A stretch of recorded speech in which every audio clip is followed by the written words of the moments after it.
Thank you for coming to my channel and for listening to today's story. If you liked the story, don't forget to like the video and subscribe to the channel for more chilling tales.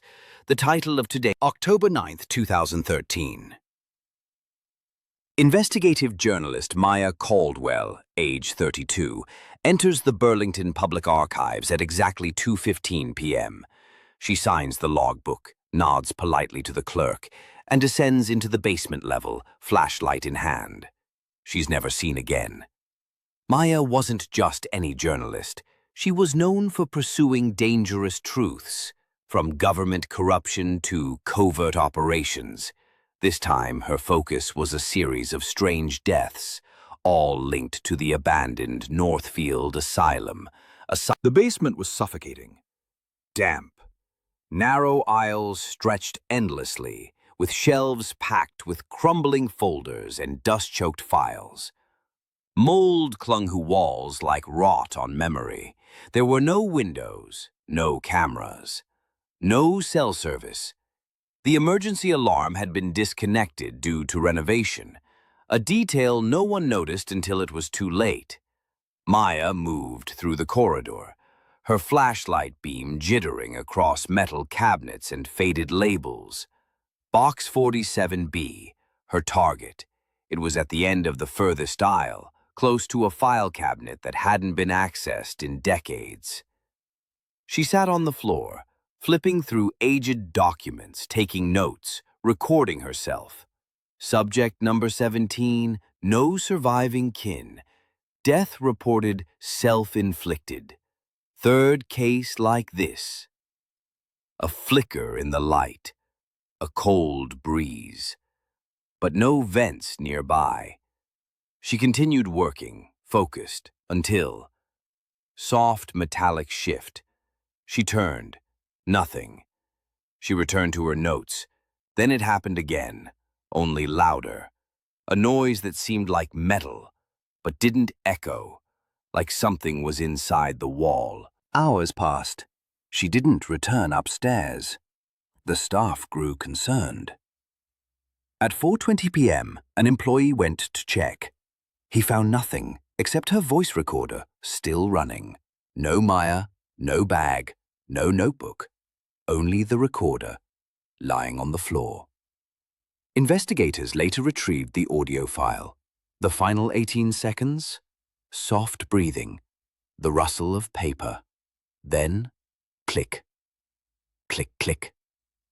Maya, whispering, "Who's there?" Silence for 2 seconds. Then, male voice, calm, emotionless. "You shouldn't be here." Static, distortion.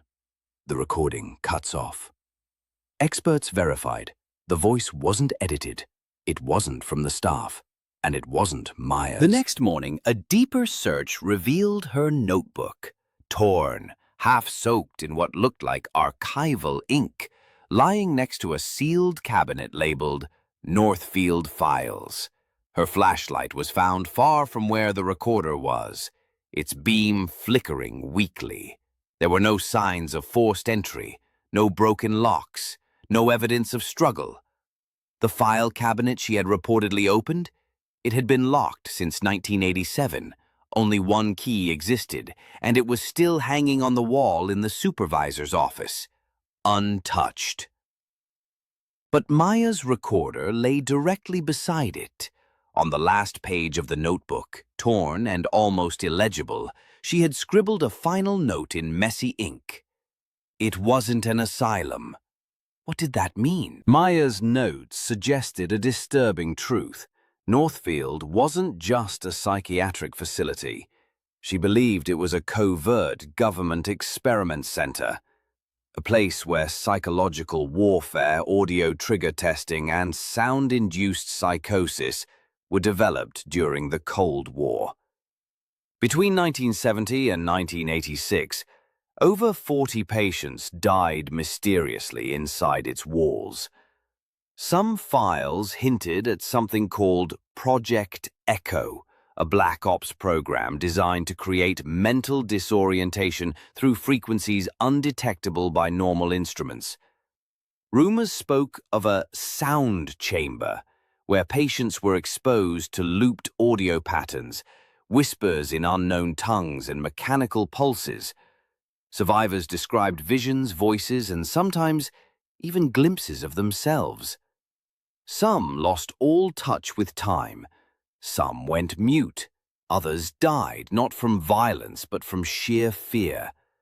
The facility shut down after a fire in 1986, but many of the official records were cleansed from national databases, except the few Maya found. The audio Maya recorded, particularly the clicking sound, was analyzed by experts.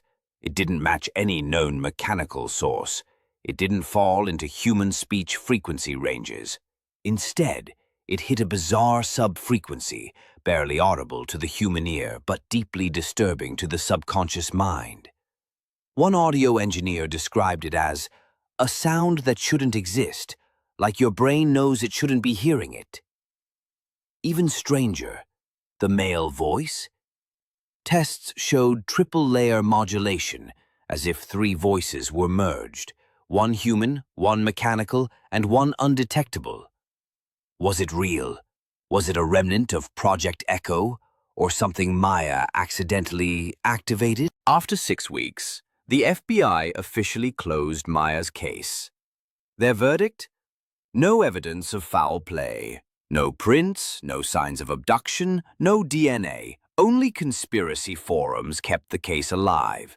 Some believe she stumbled on something meant to stay buried, a government cover-up. Others believe it wasn't the government at all, but the aftermath of what was once summoned, created, or imprisoned in that chamber. A frequency-based entity? A sentient force locked behind layers of silence? Whatever it was, Maya found it. And it erased her. To this day, Maya Caldwell is still listed as missing. Her story circulates in underground blogs, paranormal podcasts, and conspiracy YouTube channels.